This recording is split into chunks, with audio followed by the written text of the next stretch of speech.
Has anybody got any questions at this stage? Make sense so far?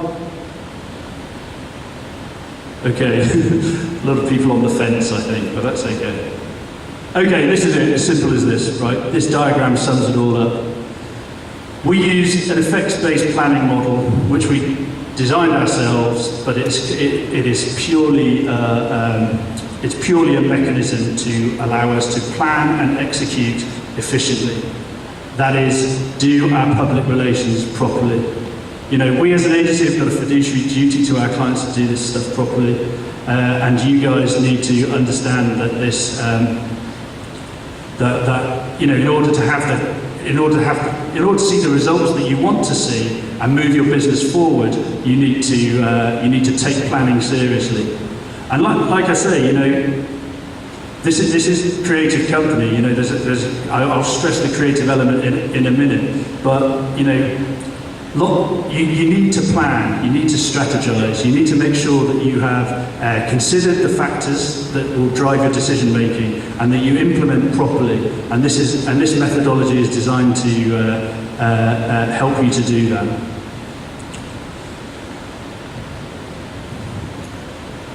So what we're talking about is a 6-stage effects-based planning methodology. Effects-based planning is simply the mechanism by which we link the end result of our communications activities to our business objectives. So if your challenge is, say, you know, to seek that very simple, to seek that competitive edge in a commoditized market, then your communications effect, cumulative effect, should be to convince people that you're different and buy your products. Simple, okay? And I will keep the example simple, but if you want to get into more depth or talk through any of your specific challenges later on, I'd be delighted to, obviously. So effects-based planning, we start at midnight at 12, and we move into the first sector, which is research and investigation. You know, it's obvious. We're weighing up factors. Before you start any business activity, you should make sure that you put the effort in to plan it properly. That planning should be underpinned with, you know, stringent and a significant amount of research and investigation. You need to understand what you're trying to achieve. You know, what is your business objective? What is your business challenge? What are you? Is that actually the challenge that you should be addressing in this way? You know, what are you trying to achieve? Understanding yourself is important. You've got to understand your environment, your competition. You know, who's out there, who's buying from you, and how can you possibly influence them? You know, you hear a lot in business about the SWOT analysis: strengths, weakness, opportunities, threats. You know, it is. I used to mock it along with everyone else as being too much like something you hear from McKinsey, but it's actually quite a useful way to manage your thoughts. What you're doing at this stage is trying to understand precisely trying to understand precisely what it is you are trying to manage and the environment within which you are going to manage it. Okay? So research and investigation, we move on to the next phase, which is another form of research, but we call it target audience analysis, which is basically the process by which you identify groups and individuals that you want to influence. Okay? Now you're sitting there, I hope you're doing what I said and applying this to your own business. You know, it's very easy to say, yeah, well my target area is Jacksonville. You know, anybody who's got any money to spend. You know, try and think through it in a bit more detail than that. What we're trying to do is identify human and group factors which will allow us to properly structure our communications and our messaging in our outreach channels specifically. And then this is an effects-based planning model, but I do have a sector on the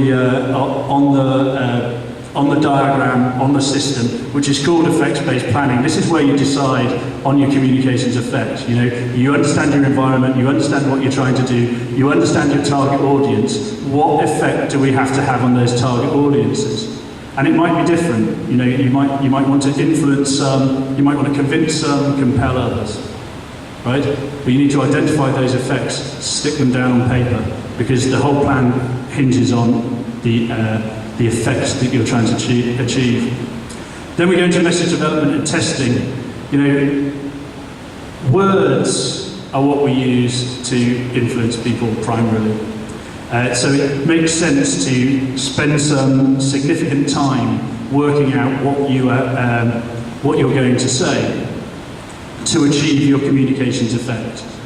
These days it's simple to test messaging. You know, email makes it easy, as you know, it's revolutionised the way we test messaging. Basically, you can send out an email with a certain message in the subject line and see how many people click that one. Then send an email with a different subject line and see how many people click that one. It has consistently proved to be an effective method of working out which messages are likely to resonate best with your target audiences. So message development testing, crucial.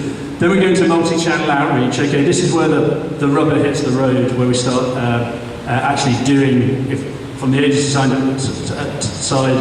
we start to earn our money for real. This is, multi-channel is crucial. What we're trying to do is promote the same messages across multiple channels to achieve a cumulative effect. Okay? So, think back to those tools. We're doing some media relations, some opinion work, some direct communications, some presentations, social media, any number of communications channels, all promoting simultaneously the same messages in order to achieve a cumulative effect. And you know what that effect is, because you've decided what that effect is. Okay? So this is a huge part of the planning and execution effort. It's the meat of it, basically. This is where we do our work. It's where we talk to the press, we send out our special tweets, we write our blog pieces, and they're all promoting a consistent and repetitive message. If I was to give you, if you would take one thing away from my talk, is to truly understand the importance of consistency and repetition over time to achieve communications effect. Okay? So multiple channels, the same message achieves that. And then we get into measures of effect. Once the sort of dust dies down, we want to see what's worked and what hasn't. And you should always measure your communications against effect. It is it's pointless to do otherwise. You know, the number of Twitter followers, you know, it's not an effect. The number of Twitter followers who then asked to buy online, you know, maybe that's a measure of effect. If your effect is to drive more online sales, for example. So measurable is crucial. And there's a great value of public relations, it's way more measurable. And once you realise something isn't working, say your Facebook strategy is a dud, then at least you haven't wasted any money. At least that $3 million ad buy hasn't been completely wasted. Keeps you flexible. Okay, I've got a couple of minutes to give you a case study. I had a business challenge. It's a very simple case study. It's talking about the small business I know best, which is my own. I had a challenge. My business started in basically the beginning of 2006. We set up in Jacksonville. Most of our clients are from outside Jacksonville, and it got to 2008, and I was thinking people still have never heard of us in my own hometown. Now that didn't really worry me too much because, you know, we were fishing in ponds that were, you know, well stocked with fish. So I didn't feel the need to prioritise Jacksonville outreach. But I did feel alienated from my own community. I mean, I've lived in Jacksonville longer than I've ever lived anywhere else in my life by a factor of about 2. You know, very significant things in my life happened here. It's important to me. So I had this challenge.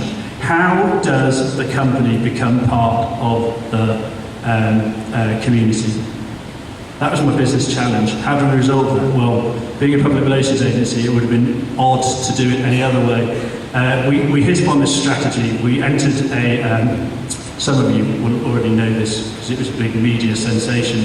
That might be overplaying it. But we bought a car for $500 and raced it from New York to New Orleans with about 70 other cars that had been bought for $500. We linked it to Jacksonville through the sponsorship of a local Jacksonville charity, and we branded ourselves a Jacksonville team entering this rally. It's called the Babe Rally, Big Apple to Big Easy. We understood our target audiences. We had 3 or 4, but primarily it was to raise our profile amongst the our peers in Jacksonville. Kristen Potter, who is here, who is a media relations specialist, particularly good on broadcast, and managed to get us basically, pretty much wall-to-wall coverage for the first 2 days after we unveiled the car. And enjoy the paint job. That's actually house paint. And we got some great TV and print coverage.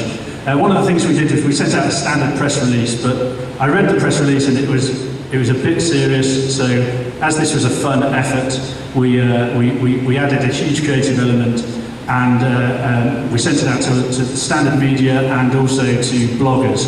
One of our rules is to treat bloggers, even on tiny blogs, with the respect that we treat mainstream journalists. It's only obvious. Anyway, one Jacksonville blogger who will remain nameless, but is not a million miles away from here, who I didn't know at the time and he didn't know me, printed a press release on his blog under the title "Best Press Release Ever," which is searchable on Google, by the way. So that's an unintended effect, but it was nice. We had great coverage. We set up Twitter, Facebook. I was tweeting on the road. And basically we achieved our effect with significant, we achieved the effect of raising our profile. Most people knew me for a while after that as the Babe Rally guy, and I measured the effect by the number of businesses that would take my calls.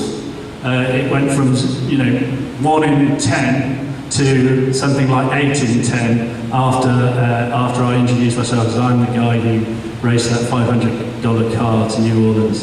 And I've got to say, it was cheap. It cost me about $2,000 all in, and that was including buying the car, including getting the train up there with the car, including hotel accommodation, but not including the ridiculous amounts of money that one of the team members decided we should spend on absinthe when we got to New Orleans, not part of the budget. The guy, it ended in tears, a wheel fell off in Birmingham, Alabama, and the guy, the tow truck guy in that picture is celebrating because I've just given him the deeds to the car in return for a ride to the airport. One point about measures of effect, they sometimes come out of the strangest areas. In every interview, I had 3 messages. We want to do good for the community, so we're sponsoring this charity. We want to raise our profile. I was quite honest about it. We want to raise our profile because we fly a bit under the radar, and I want to have a good time with my mates, with my buddies. And it was basically we portrayed them in that order. And it was very odd. One of my best friends flew in from Abu Dhabi in the Middle East to do the race, and the other team member was a guy from Jacksonville, a good friend of mine.